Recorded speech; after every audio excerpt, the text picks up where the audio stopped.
In this episode of Now and Next, I spoke with Jonathan Mirarchi and Sean Stapley.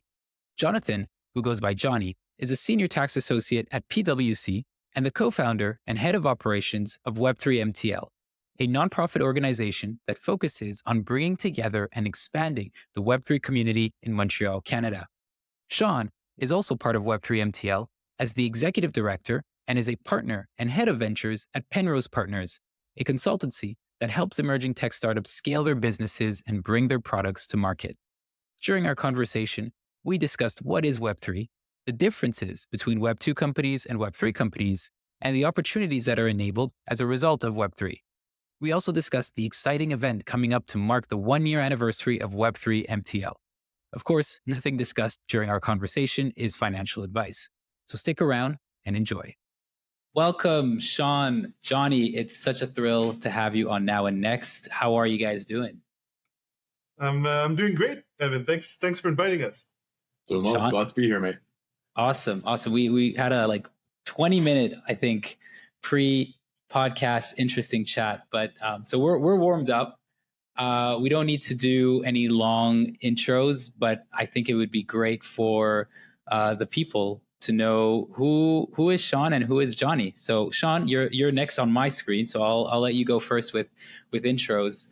So please. Yeah. No, Evan, it's a pleasure. Thanks again for having us, man. It's always good to get to chat about what we're up to. My name is Sean Stapley. I'm a partner and head of ventures at a firm called Penrose Partners.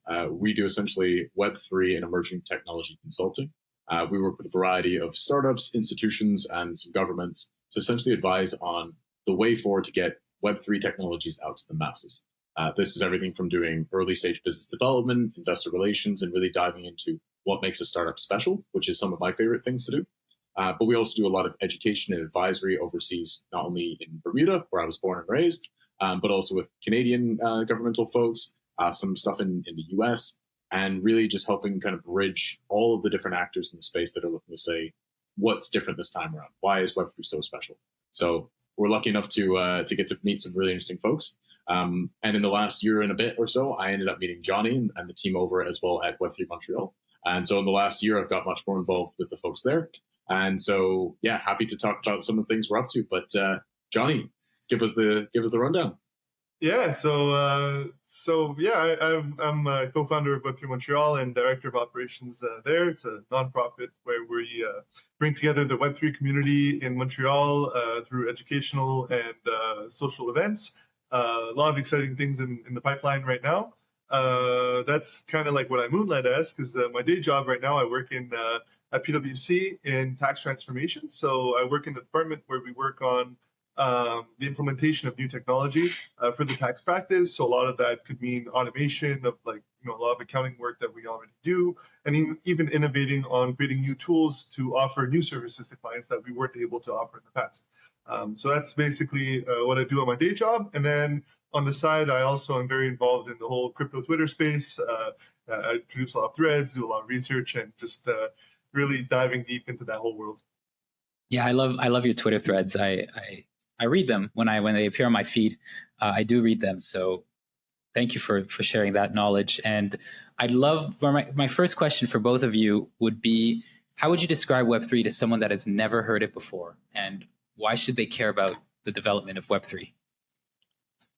Oh, well, I think I have this conversation, on a daily basis with everyone who finds out that I'm in the whole Web3 space, and they're like, why are you in it? Because, there's definitely a lot of, I think everyone has heard about it already, right? Or at least the term cryptocurrency or something. And everyone has a different opinion or thought about it. And I think, why be interested in Web3 in the first place, for real is the whole different mentality that it brings to technology, and the different approach I'd say it brings to technology, where it really democratizes access to services and features that that exist already and some that don't, but in a whole new light. And I'll let Sean carry over with go in detail a bit more with that, with the whole concept of permissionless and decentralization. But for me, what's most exciting about Web3, whether it's in the financial side of things with decentralized finance or even Web3 social media, is really the accessibility And as much as today it sounds very technical and there's a lot of terms people are throwing around, the whole concept is to be able to have anyone around the world with the internet connection access equal amount of services, and it's not really gated by any. Yeah, I mean, Johnny's pretty much hit the nail on the head. I would say the big difference that I'm excited about in the last wave of maybe 10 years of this technology coming around is compared to what we saw in what we'll quote unquote Web 2, right? The rise of things like YouTube and Reddit and all of the creator economy and everything that rose up along those lines. While it was great for it to be a bit of like a read-write situation where people can upload, people can download, people can enjoy, people can monetize, it still all relied upon centralized actors that were essentially the gatekeepers of a lot of the online economy, right? And I think the interesting thing now is that while that was great to help get the internet to where it was, over time they've become a bit rent-seeking, and they're just essentially a lot of the times gatekeeping a lot of the profits, the access, and the benefits that is in fact being created by the grassroots organizations, by the people around the world. And so the interesting thing I find about Web3 is, as Johnny said very well, it democratizes the access to this. You don't need to rely upon these large tech firms, these large centralized organizations. You can go straight out, much as, you know, all of us are doing in many of these podcasts, and just go straight to the people that want to hear what you have to say, right? And I think it's the first time that we're able to actually own a piece of the internet and not to have to try and pick and choose. Do I go with AOL, with YouTube, with Reddit, with Tumblr, any of these? I believe in this wave of innovation, and I want to own a piece of the future. So you've made very strong arguments for decentralization. Just in your opening, first answers there. What is there a case for centralization? What about the people who say, you know what, I don't really want to dedicate my energy in managing. Given that I have now more control, I also have to manage where I give my data or what I do with whatever information. For those people who don't really have the time or energy or even the desire to own or control, what would you say to them in response to the why Web3 question?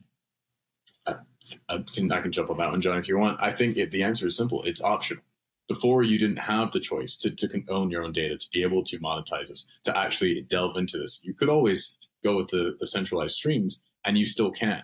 And I think that's the key piece that I won't speak on Johnny's behalf, but on a lot of the work that we do, both at Penrose and even in the Web3 Montreal space, the teams on both sides, we're always looking to work with the institutions. We're not here to burn down the banks. We're not here to overthrow, the big four. It's these institutions will continue to exist if they adapt to this technology. But I think it's going to be, this opens up a whole new realm where many of the centralized tech firms before were essentially you had to play by their rules or not at all. And you can still choose to go with some of those companies and work alongside them if you want that. But there's a new option available. So although the decentralization piece might not be for everyone, it's a good option to have, as we'll often be the first to critique some of the space. There is no customer service for Bitcoin, right? People do want better pieces of financial inclusion. And for that, they might go to their banks. They might go to credit unions.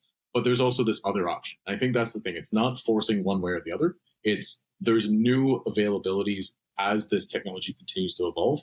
And you don't have to choose either side and be forced down a path. The option is entirely up to you.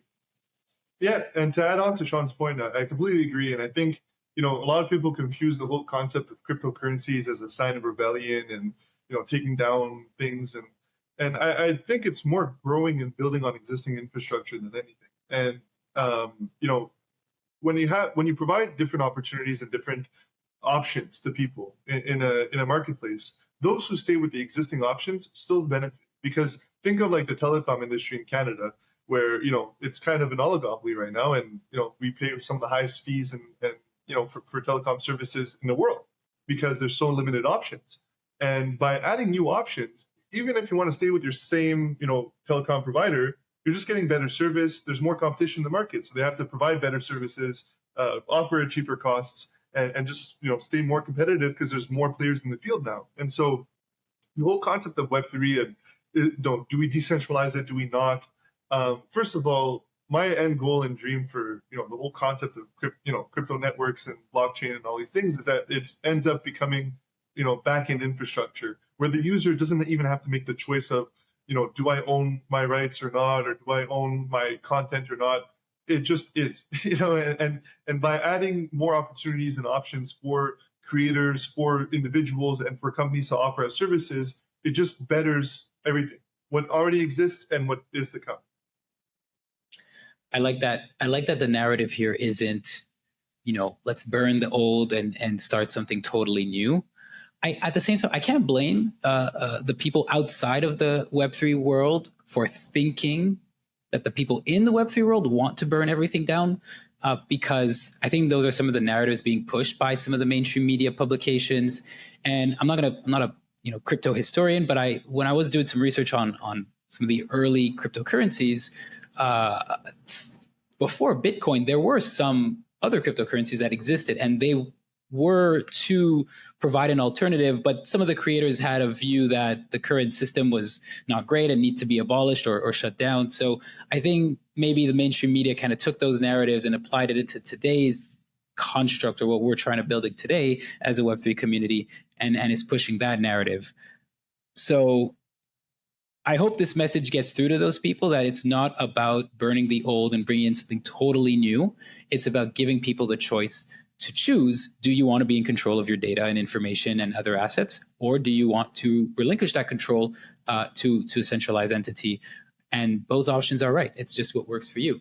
And so just to add on to that, Evan, when it comes to the different mindsets that people approach Web3 with, and I want to focus really on Web3 and the networks rather than the individual groups, because within crypto and within Web3, I'm very deep in the community, and there's different camps, right? You have people who come from all different political backgrounds, different places in the world. And at the end of the day, it's decentralized permissionless systems. And these systems could be used by anyone for anything. And so sometimes when I see, especially more recently, where the technology becomes very politicized, gets identified with certain groups, and has a lot of narratives attached to it, I find it often very confusing, because the nature of the technology at a base is permissionless and decentralized.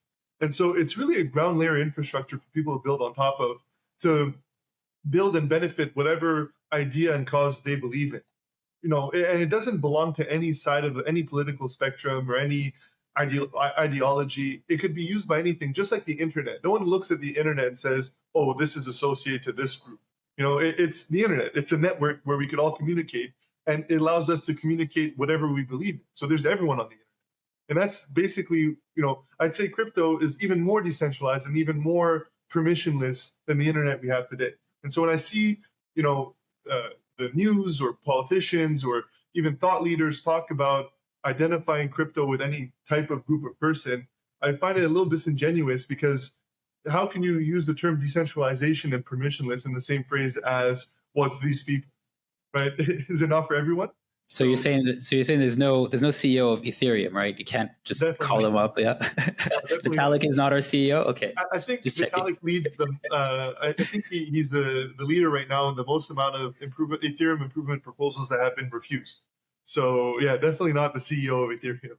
Refused, you say? Most amount of proposals refused. Wow. He has probably also the most amount of proposals in general as well. But in the sense of, like, it's not like his way or the highway is what I'm trying to say, right? Like, he's definitely one of the main contributors, being in the space since day one, at least for Ethereum. But it's not like he is the center point of any of it. Like, there's many, like Tim Bako is a Canadian who's very involved in the Ethereum development as well. And there's a lot of other great people in the space that are, offer and propose a lot of great things. A lot of them get passed. Some of them go against some initial ideas that Vitalik had, and many of them get refused as well. So it's very decentralized by nature as well. So. Sean, did you want to add something?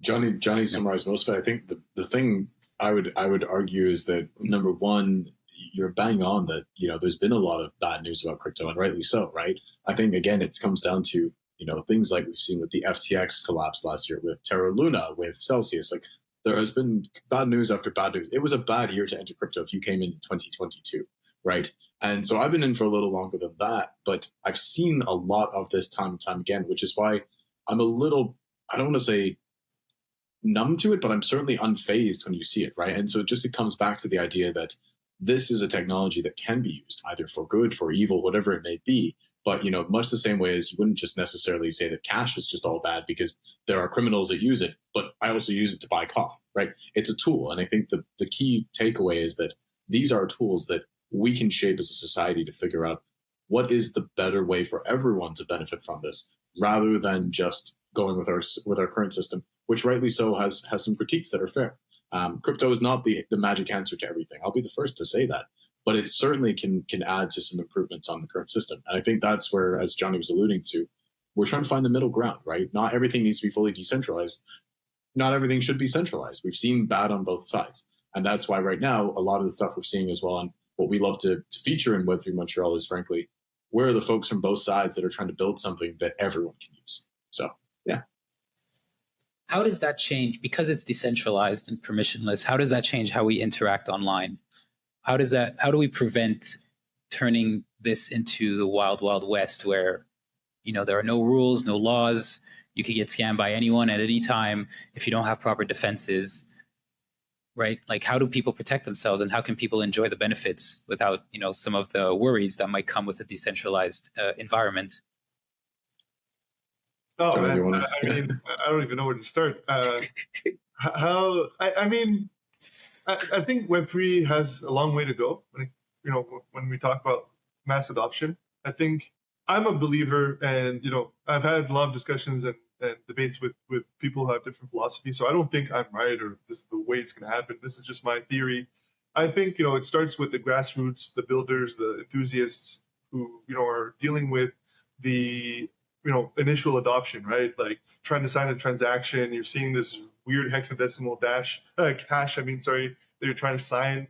Is this going to deposit liquidity in Uniswap, or is it going to drain my funds? Well, I'm about to find out when I sign it, and going through those initial pains, kind of like the pioneers, right? And once there's enough being built and there's enough of a proof of concept that it attracts larger corporations and service providers to say, hey, wait a minute, there's something here, there's something unique that we can offer, then you're going to have much larger entities like Starbucks, for example, with their Odyssey project, or JP Morgan, who's been doing money markets on Polygon, and these larger companies in different market sectors starting to pick at it and trying and testing different things and services that they could offer to people, and packaging it in a way where it could then be mass adopted. And there's a lot of work being done. One of the hot topics right now in crypto is the concept of account abstraction, where people, you're trying to basically abstract the concept of a wallet account, where people won't have, like we have today, like someone with a MetaMask or a hardware ledger device signing individual transactions. And you'll definitely have that existing Web2 feel of, just having an application, interacting, saying, I want to do this. And, the transactions will be signed, on the back end. And so, going back to what I was alluding to of Web3 or crypto being like a back-end infrastructure, with account abstraction, you're going to have these larger companies like Visa, who's actually done the Ethereum improvement proposals specifically on this topic to, enhance this user experience, and then, release these products that will then be adopted by the masses. So I see it kind of like a cyclical thing where it starts with the grassroots level, then kind of works its way to the top, where you have existing companies with large audiences building products that will then trickle down to the mainstream. That's my opinion. And then when that happens, it'll kind of abstract away a lot of the security issues and fear of the unknown, because it'll be packaged in a way that we're already used to.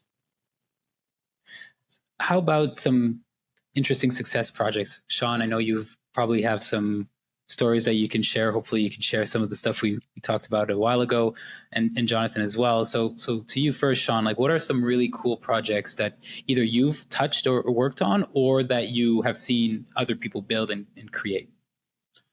It's a great question. Before I even dive into it, I think just the one piece I'd say with all of this is that I think the thing as well that Johnny was saying is that it's not that we're essentially rebuilding the web from the ground up and trying to break everything, but it's very much focused upon, we're making a level playing field, right? So instead of having to, everyone plays on different rules based upon how much power, how much wealth they have. This is the base layer from which this network is able to then, anyone can contribute, anyone can join, and you can either transact directly with Ethereum, Or you could use something that is a wallet that is controlled by a centralized company. They'll handle the back-end technical stuff that you don't want to have to handle. You just get a nice, easy interface to send money more easily to family members, right? And I think that's the key piece that I try and always take away from a lot of this, is that this is meant to be a way in which we level the playing field for the world. And I think that's the key takeaway from a lot of the Ethereum space, as I get the avatar popping in on the other screen here. So, in terms of some of the project, we have to give an introduction. Johnny, what's going on here? You want to before I dive into any interesting projects, you want to give us a little background? Yeah, for those who are only listening, what's going on here? I thought it would be appropriate if we're talking about Web3 adoption, right, and successful projects of kind of embracing that while we're talking and discussing more Web3 native adoption and where this could be headed. So I think when it comes to mainstream adoption, not to interrupt Sean, but I think it's going to come in a two-pronged approach where you're going to have these native Web3 companies building really cool projects, and then very existing legacy companies that very established. I mean, legacy companies like Starbucks and countless others, Ubisoft and others, seeing the success of these proof of concepts and trying to implement them in their own business. And you're going to see competition of native Web3 companies versus established ones, and it's just healthy for competition. And the ones who don't adapt will either try to stay relevant in their existing niche or die away. And we saw this in the whole computer revolution in the 90s and 2000s, where you had companies selling typewriters, and the ones who went from typewriters to computers stayed around, and the ones that stuck to typewriters are now in vintage thrift stores and and is a company of the past, right? So talking about mass adoption, we often talk about finance and social media, finance and crypto. But the one thing that I find is really exciting is decentralized social media. And the Lens protocol is something that is going to be, that is really breaking a lot of new ground when it comes to the whole concept of decentralized social media and establishing and defining what that means. And that could be a whole podcast episode on its own, but essentially it's really giving the ownership of not only your content, but also of your followers and your network as a whole to the creator, and giving that control back to them. And the platforms just serve as a venue for the content to be distributed rather than, the owner of the content itself, like the model we have today with Facebook and YouTube, et cetera. And so I think when it comes to this mass adoption successful projects, we're already starting to see some Web3 native ones breaking new ground. Some of these projects are going to fail miserably, but there's going to have one or two shining moments that prove certain ideas that may be recycled into new products. And you're going to have other products that are going to just work, and we're going to start seeing adoption of it in established social media companies like Twitter and Facebook, et cetera. So nice. I figured we had to take a break just to hear what on earth was going on as a what am I calling it, a platypus? Is that fair, Johnny? As this pops up on the screen, a wasi, excuse me. Yeah. As the wasi pops up on the screen, had to take a pause. So sorry for those that can't see this. You're really missing out. But Evan, to your question of what are some of the more interesting projects I've seen? To me, I think I always start with what's the point, right? Like I got into the space quite a while ago, and I spent the first few years of working in here vetting projects, reading the white papers, figuring out what's going on, why does this need to exist? Is this something that's building upon the existing technology, or is it just taking advantage of the hype, right? And I think to name a few ones that I do like, one of the first crypto projects that I actually use is a project called Brave. And so Brave is just a privacy-focused browser that I'm calling in on today. And it's essentially just a way for you to use existing Google Chrome, but in a much more privacy-focused manner. So instead of getting targeted ads or sharing all of my data, I can choose that I don't want to release this. I don't want to receive ads. I just want a completely private experience as much as possible online. Now, obviously, I'm sure there's technical folks saying, well, you're getting tracked, and you're right, but I don't want to see a bunch of ads. That was the starting point for a lot of it. And Brave says, okay, we'll start with you getting fully private. But if you want to view ads, there's an option where you can get paid to view them for your time. So all of a sudden, again, going back to what we're saying of, it gives the option for people to actually decide, oh, I actually want to get paid for the data and for the value that I'm providing by viewing these ads. I'll click yes. So they all of a sudden get pitched these ads, which will get personalized over time, and you get much more catered marketing given to you, and you're getting paid for it. That's great. For me personally, I don't want the ads, so I can go for the private route. So again, it's the best crypto projects I find are giving you an option for the way you want to experience the online world. Similarly, I think there's a few things that the underlying technology of blockchain can do really well, and a lot of things it does really badly, right? And so, one of the pieces that I think is fascinating going forward is the idea of decentralized data storage. Now, it doesn't mean that you're going to have a mass amount of things that are uploaded, that we're going to have YouTube decentralized tomorrow. But one of the things that we're beginning to see in some projects is you're able to upload, for example, anonymized health data or anonymized scientific research, and other people can query that data online without ever having to reveal too much private information. So all of a sudden, you're able to actually say, in a Web3 world, anyone can access vast scientific databases and begin to run their own queries without needing to go through a centralized service, which might have its own issues, right? And so it's not completely upending the idea of all of these scientific papers are uploaded, but if I can get access to more information and more data, it could be that there's things like healthcare breakthroughs, right? And so folks like in the Cardano ecosystem, for example, are ones that have tried to say, how does something like deep science get to use blockchain for verifying their data, being able to prove that something is true, and then other folks being able to build upon it. So I think there's a big conception that every crypto project needs to have, a token. It has to go to the moon. It has to go 100x, or it's not worth the time. And really, there's a lot of simple ways that can improve a viewing experience. I'm getting an ad-free experience being online. Fantastic. People are able to now access data that they can validate to be 100% authentic. Also fantastic. I think even as we've now veer into a world of how AI is coming into the picture, a lot of the stuff that we're seeing, you can't always be certain that what you're seeing online is legitimate. You don't know if it's come from a legitimate news source. You don't know who it's been verified by. You just have to take it at face value. And as we've seen with things like fake photos of explosions at the Pentagon, that can have a massive impact because people can't verify quickly enough. And so even projects like Chainlinker, for example, one, I quite like what they're doing, of the idea that how do we bring what's happening in the real world and verify that that's true, and then be able to put that on chain. So there's things like that, bridging the world, that I'm really interested in, and trying to see where does, quote unquote, the real world enter the digital asset space. Jonathan, any projects on your radar that you'd love to talk about in terms of like bringing value to people? Yeah. So my particular niche in crypto that interests me the most is the whole world of decentralized finance. And so I can't even point to one project in particular that I. So let's start with like what is decentralized finance, also known as DeFi? Yeah, it's a very good question. It's basically people have basically reconstructed our economic system in a decentralized way online with magic internet money. I thought you said we weren't burning the old system. What are you talking about now? Yeah, I mean, I wouldn't say it's burning the old system. I'd say like anything, it's an addition, and if the old system can't keep up, it's their problem, right?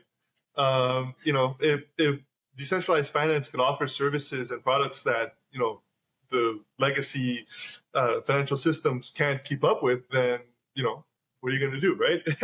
I don't think it's dumb. I don't think DeFi is actively burning banks down or any dramatic thing like that. It's offering an alternative. I mean, 99% of the world does not use decentralized finance, and I don't think their banking experience is affected. But if they do dabble into that world, they'll realize that there's a lot of things that they could do that they can't do in banking. So decentralized finance is basically a bunch of financial services that exist on chain with enabled by smart contracts that allow people to participate in financial services as a user and having access to financial services that they may not have been able to in the past, or different variations of it.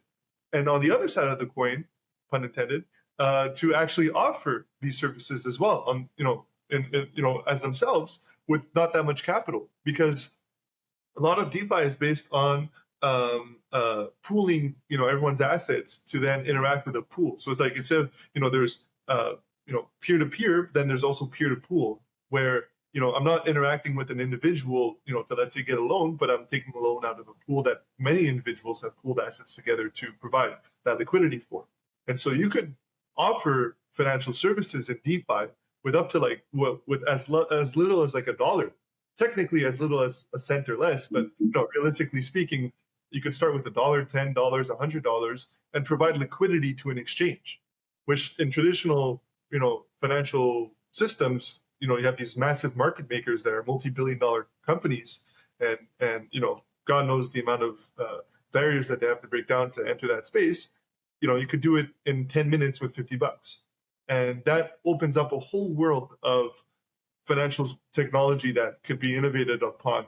And the fact that it's all built on the same decentralized layer allows for developers around the world to build services that add on top of other existing ones. And it creates this whole world of money Legos instead of these siloed financial services that are all competing with each other.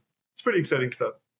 Yes, let's make it real for some people. So let's take an example, because we said decentralized, permissionless, and we even talked about how you don't need to give up too much private information to prove your identity. So if we were to paint a picture, the way that I think about it or see it is, it's as if I were to walk up to a physical branch, a physical bank location, and there's a teller there. But the teller, let's say they have got like a black cardboard thing in front of them. So they don't know that Evan is in front of them. They just know that a real person is in front of them wishing to engage in or use some of their services.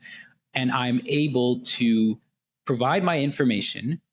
It goes through a translation of some sort that takes away anything that can identify me, but tells the teller that this information is accurate and this is not a fake person and all of that. And that teller now has the confidence to give me access to funds or other services that I'm asking for. Is that a good way of explaining it? Yeah, I can jump in on that one if you don't mind. Yeah. So what I think it's a good example, right? I think the easiest one we use to explain to folks is that there's a whole field of knowledge called zero knowledge proofs, right? And the idea is that I can prove something to be true without showing you the information behind it. So the perfect example for this is that if I'm going up to a bar and I'm getting carded, they don't need to know exactly how old I am. They just need to know, am I older than 18? Yes or no, right? I don't need to give up information or to do so. Similarly, if I was trying to prove that I am a permanent resident of Canada, which I am, I shouldn't have to give my SIN number in order to do so. I can prove that I have a card by holding it up without giving that information, right? And the whole principle that we're trying to come back to is, how do you ensure that not necessarily I don't think a lot of folks care about privacy perhaps as much as I do, as perhaps they should. But I think part of the key piece is that the whole principle here is to say that we're not trying to just keep your data private for the sake of it. It's to remove the risk of there being things like the Equifax hack, right? And I think that what we're now getting to is a stage where you can prove your identity with a lot of these protocols without necessarily needing to reveal all of your identifying information. So to make this a little bit more digestible, I think one easy way is you could, for example, provide your information to a trusted source, that someone that verifies who you are and that all of this information is legit. And they'll provide an on-chain credential that says, this is true, and if you want to query against it, you may do so, right? So it could be that on-chain credential for Sean Stapley is he over 18? Yes. Okay, so at any point, I can use that as a thing to say, this proves that I am 18, at least, but you don't need to know my exact age. Now, what that does, I think, is that, as Johnny was saying with all these fancy DeFi ideas, is that it allows for you to then prove, I am eligible for this product. In a world where everything is on chain, it could be that there's things, and one of the things we do have to remember is this is a world in which compliance still has to exist. There may be cases where there are certain products only available to Canadian citizens, or you're not eligible if you are a US citizen, as the case is in many crypto products, right? And I think there's ways to do this in the best possible way to prove that you are eligible for something without necessarily having to give up too much information. And really, even taking a big step back as to the whole idea of decentralized finance, as much as some of the Web3 folks might not agree with me, the original decentralized finance was still Bitcoin, right? And I think when, it didn't have to require liquidity pools and advanced metrics and all sorts of complicated features to do so. It was a peer-to-peer system that allowed for electronic value to be transmitted, right? And there's folks like Alex Gladstein, who's at the Human Rights Foundation, who does a lot of work with developing countries where they say, we provide, up to $25,000 for projects which we think are helping human liberty and ensuring that people in developing countries, which may have less than ideal governments, are able to go about their day-to-day lives. And to give an example that's very relevant for this is that if you were to send, and Alex has given this example publicly, if you send, for example, $25,000 through the traditional Nigerian banking system, because the government fixes the exchange rate at a certain amount compared to what's actually being transacted, it's essentially a 40% tax on the money that is being sent as a grant to be able to help smaller communities. So if you could send money from US dollars to Nigerian, I believe it's the Naira, you're basically losing out on 40% of the value right away. Or you can send them $25,000 in Bitcoin and they can transact that back at that moment into the local currency. So Bitcoin provides, I think, and Bitcoin and all of these systems provide a way for you to receive the true value that's being transmitted without there being actors in the middle that are essentially, in some cases, rent seeking, right? So to bring it back to all of these things of why this matters, I think there's the Western world that will care about many more of these intricacies. And I think the rest of the world is also much more focused on how do I have a value system that means that I'm not getting screwed over by inflations, by dictators around the world, by governments that might just be enacting ridiculous taxes on the population, and so much more there. So I think there's two pieces. One is all this innovation that's fantastic that Johnny's talking about. And then there's also this core piece as well of just the idea of Bitcoin being a global settlement layer that anyone can use. And everyone has to play by the same rules at this point. Yeah. Johnny, I'm not sure if hopefully, Johnny, I was timing into it on the similar points you were making there. Yeah, no, definitely. I think, Bitcoin has that type of purpose as well. I would also include the topic of stablecoins and how, being able to just do all these things, but with actual US dollars on the chain. So even that 10 minutes of exposure you have is still in US dollars. And you could settle, in US or Canadian dollars or any currency on blockchains and take advantage of these, distributed networks that are 24/7, never go down, almost instantaneous settlement, extremely low fees with actual dollars that you would, want in your bank account. And, if you don't want that like price exposure, right, of crypto assets, you can still use crypto networks with dollars. And I think that's also extremely revolutionary. Yeah, thank you for that, Johnny. That's critical. Yes, you don't just have to always switch to Bitcoin or to Ethereum or to something else. You can still use dollars. It's just the system that doesn't tax so much of the end user for just transmitting value. So thank you, Johnny. That was good. So you're saying, for example, USDT or USDC, right? Converting from Bitcoin to one of those types of stable coins. You could, for example, if I had a bunch of, as you said, like let's take the USDT example. I have $100 worth of USDT in my wallet. I can send that to Johnny on Ethereum without anyone being able to stop us, right? And that just means that I'm going to send him this minus the network fees, and he'll receive that money. And that's that. That's the base level, is that I don't have to figure out like, oh, like Johnny's charging me $100 because he bought me dinner. It's no, I'm sending $100 and I don't have to worry, is that, 0.46 ETH or some other measurement. It allows for people not to have to do the conversions. And I think that's the key piece, is this technology puts everything into a transparent and much more streamlined system, right? There's no waiting T+2 days for your banking to hopefully settle for your sending your Interact transfer in Canada. It's just, this is going to settle in the next minute or so. Right, and we've done some projects in Bermuda even where we did settlement based on Stellar, and I was sending any amount of money I wanted for less than a cent, settled in under 5 seconds. And that's the sort of thing of just I can do peer-to-peer transactions, and that's it. Now to answer the obvious question, well, what if how can anyone get involved in this, or how can any of the bad guys use this even?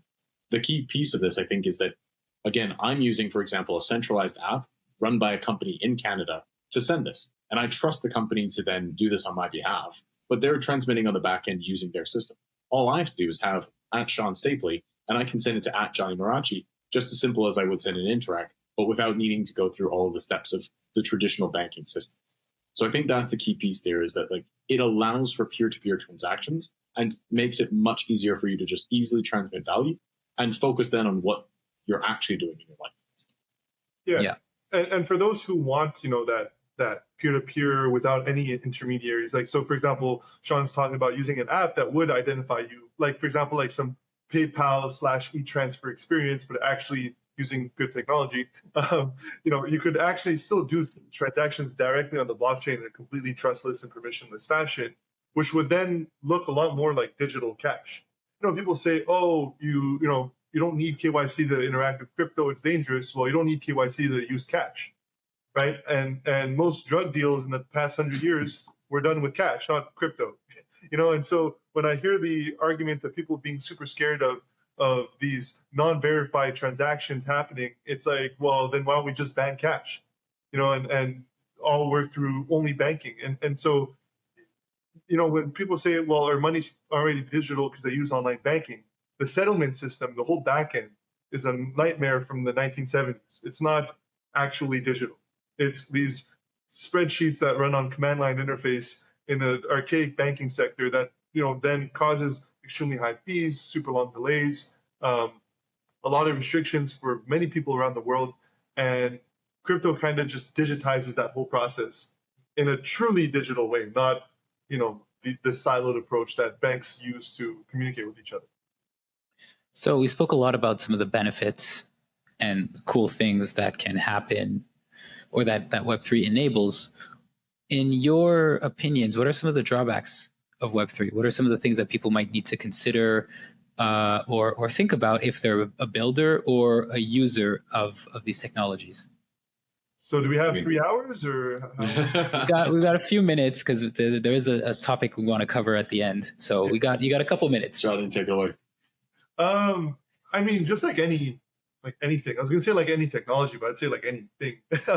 There's always benefits and drawbacks and trade-offs and everything. And that's why I like to think as Web3, crypto, whatever you want to call it, as an addition to what we have existing, because it's not going to solve everything, right? Like blockchains can't do surgery, so, well, at least yet. But so we hear a lot of buzzwords, especially now in the world of AI and blockchain and cloud and whatever, people trying to apply it to everything. And there are limitations to the technology. And not everything has to be on chain. There's a lot of things that benefit from not being on chain and just need the final proof or final settlement to happen on chain, to benefit from the technology. To speak on specifically what the drawbacks could be, I'd say today, with the lack of a lot of development that's missing, I'd say the biggest pain point would be user experience. Right now, it's not as developed because, as I was saying about the cycle earlier of adoption of, first grassroots, then larger established players to trickle back down to the mainstream. The second phase I just mentioned there of established players adopting that, we're still very early in that phase, and so the user experience hasn't really been developed well enough for that mass adoption to occur. And there's a lot of pain points, a lot of question marks, confusion on how to use the technology. And so, I wouldn't expect like my grandmother to, start doing crypto transactions today, because there's so many layers that's building on top of that requires, a decent amount of knowledge on to, really use a lot of the services that exist. So UX would be one.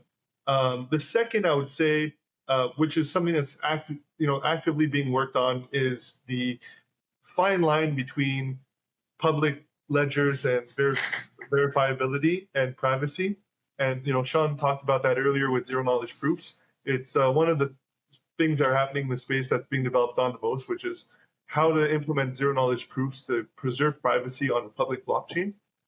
We're going to get there. There's a lot of extremely intelligent people around the world working on this thing, and there have been advancements. It's not like it's just a thought. Like there are things being built, and as that gets developed, I think that issue is going to end up, being solved over time. But for now, definitely being able to have, money on a public blockchain. But when I send you $5, I'm not doxing my whole net worth to, pay for your coffee.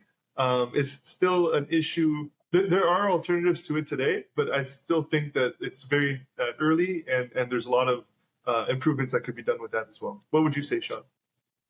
Johnny, pretty much, again, nail on head, right? I think number one is that until crypto's as easy as my grandmother can send me birthday money, then we're not there, right? And I think that's the key. We were joking about this earlier, but there's no customer service for Bitcoin. If you send something to the wrong address, that's gone, right? And that's something we can't have in a more interconnected world. We do need to have some sort of level that allows for there to be a human component to this technology and helps people work their way through that. Much as people got used over time to the internet, people will make mistakes. And that's something we have to figure out what's the right level between. We don't necessarily want just to have the centralized system rebuilt, but we also don't want to have something that just is unfortunately just a broken system that dissuades people from using it because of this technology. And Johnny, really, again, you took the words right out of my mouth, mate. Privacy is something I think people don't speak about enough, right? The idea is, well, that if there were to be more of a centralized ledger where all transactions are taking place, the problem with that is that your private life is now linked to all of your activity and all of your transactions in one place. So if you thought the Equifax credit stat was bad, wait until that gets out and is leaked away to everyone, right? And so I think there, as Johnny was saying, is that there's a lot of people that are very intelligent working on building out something that works. The other reality is that we may just get to a point where we have to accept the world is more transparent, the world is more open. But that also could be that, in the positive light, it does mean that we're able to more easily see where is the money going. And I think it brings a lot of accountability, not necessarily on the citizenship side, but on things like having governmental actors needing to provide more easy audits. Where do your taxes go? Being able to directly put things like your votes as citizens could be replicated and said that I would like to see more money go here. And we actually have direct accountability from a citizenship to a government to say, my voice counts, and I want to see my tax dollars and my contributions add to childcare, to education, to health, whatever it might be. I think a transparent network like this allows for us, if we build it correctly, to more directly allow people's thoughts and contributions to reach out to build a better society. I love that. I do want to take a couple minutes to talk about the great organization that is Web3 MTL. You are both very heavily involved. I've gone to a few events and have had a great time and have met some really cool people. So I would love to give you both the floor to talk about this cool event coming up in about a week, I believe. Yeah. Go ahead, Johnny. Yeah, it's June 15th, our 1-year anniversary event we're celebrating. It's going to be at the Place Ville-Marie, the big building downtown, on the 29th floor. So like a 180, or I'd say even more than 180. I wouldn't say 360, between 180 and 360 view of the city. It's beautiful. We're trying to get the community together to celebrate our 1 year of growing this fantastic community together. Just to recap on what we've been doing this past year, we've been really working on providing as many opportunities to the community as possible to grow and learn and onboard new people through our monthly Notman event series, where we're doing we basically do fireside chats with people in the space in different sectors of the space to talk about their experience in Web3 and educate the people on different aspects. So we had one on actually product design, UX, UI, the pain points with that. We had one on decentralized finance, regulation, and many different topics. And that's happening every month. At the end of every month, we also have our social mixer, where it's just more of a casual event. People come talk, about crypto, have some beers, and just hang out. And then every quarter-ish, we're trying to host like larger event to bring communities together and share ideas and stuff. So we've been working very hard. Our community is growing very fast. You can find us on web3mtl.ca. That's where there's a link to all of our other social media and our events. We have a very fast-growing Telegram community and LinkedIn as well. And so, yeah, the links to that are all on web3mtl.ca. Am I missing anything, Sean? I think the biggest thing to take away is June 15th is going to be a day for us to celebrate everyone coming together, not only from Web3, but from traditional finance, from the banking sectors, from the artist collectives around the city, from just people that are interested in the space, but might not be working there. It's not just the Web3 folks. We're looking at I think we're aiming right now for about 150 folks will be attending. So tickets are limited. Happy to share this and everyone can snag one hopefully before they're gone. But for us, it's not just the Web3 folks. It's about bringing together and celebrating the growth of Montreal's tech ecosystem. And really from here, seeing what does the next year look like and how can we all contribute. So Johnny's there, our head of operations and finance. I'm the executive director. We have an amazing team of 8 folks that are involved. So shout out to Jean-Luc, to Shaya, to Bilal, to Stephen, to Erica, to Marcello, to all of them for being such great folks that we've worked with. Rioma as well. I'm sure I'm forgetting someone, but Lucas. and Lucas, excuse me, it's a community effort, right? And that's the key piece. We're all volunteers. We're all making this work as best as we can. And for us, it's about making sure that we can grow as a community and bring in more folks from other areas that might not otherwise be involved in the space. So if you're interested in coming and learning what we're up to, come and meet the folks that are building, that are investing, that are just curious about what's going on. June 15th, 5:30 to 9 p.m. at Place Ville-Marie, and hope to see you there. So Evan, we'll definitely see you on June 15th, I'm sure. I already have my ticket, so so we'll see. This is a beautiful way to end. Gentlemen, thank you so much. Audience, thank you for listening. We'll have all the links in the notes, and awesome. This was an awesome show. Thank you so much. Take care, everyone. Take care.